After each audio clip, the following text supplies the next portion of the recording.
योगी आदित्यनाथ भावुक होकर लोगों से अपील क्यों करने लगे? पिछले 5 साल में ऐसा पहली बार हुआ है जब योगी आदित्यनाथ भावुक हुए हैं और उत्तर प्रदेश के लोगों से अपने दिल की बात कह दी है। क्या योगी को मतदान के पहले दिन ही इस बात का आभास हो गया कि उनकी पूरी तरह से हार होने वाली है, या फिर इसलिए भावुक हो गए क्योंकि उन्हें डर है कि अगर उनकी सीएम पद की कुर्सी जाती है तो फिर वो क्या करेंगे? अगर आप ऐसा सोच रहे हैं तो ऐसा बिल्कुल नहीं है, क्योंकि योगी को करीब से जानने वाले लोग कहते हैं कि योगी पत्थर की वो चट्टान है जो कट तो सकता है लेकिन पिघल नहीं सकता। योगी बहुत सख्त मुख्यमंत्री हैं, किसी से डरते नहीं, लेकिन मुख्यमंत्री रहते हुए पहली बार इतना ज्यादा भावुक हुए हैं। योगी ने पहली बार अपना दर्द देश की जनता के सामने साझा किया है। अगले महीने ही तय हो जाएगा कि यूपी का अगला मुख्यमंत्री कौन बनेगा, लेकिन 10 फरवरी को जब मतदान हो रहा था, योगी आदित्यनाथ के दिल में एक ऐसी बात थी जिसे वो लोगों से बताना चाह रहे थे। कैमरे के सामने जब योगी आए तो भावुक हो गए। योगी आदित्यनाथ ने अपील करते हुए कहा कि अगर आप चूके तो 5 सालों की मेहनत पर पानी फिर जाएगा और इस बार उत्तर प्रदेश को कश्मीर, बंगाल और केरल बनते देर नहीं लगेगी। सावधान रहिए, आप चूके तो 5 साल की मेहनत पर पानी फिर जाएगा और इस बार उत्तर प्रदेश को कश्मीर, बंगाल और केरल बनती देर नहीं लगेगी। सवाल ये उठता है कि आखिर योगी ने ऐसा क्यों कहा?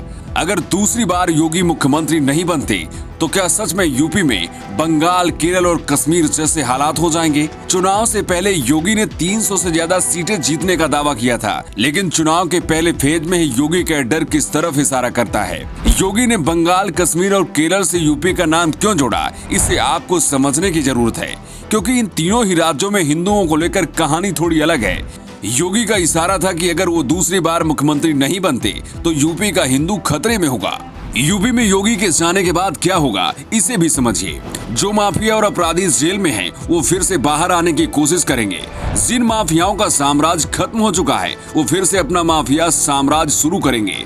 माफिया और बाहुबलियों का दबदबा बढ़ेगा, यूपी में अपराध बढ़ेगा, दंगे होंगे और माफिया अपराधी आपको घर से उठा ले जाएंगे। योगी आदित्यनाथ का शायद इसी तरफ इशारा था।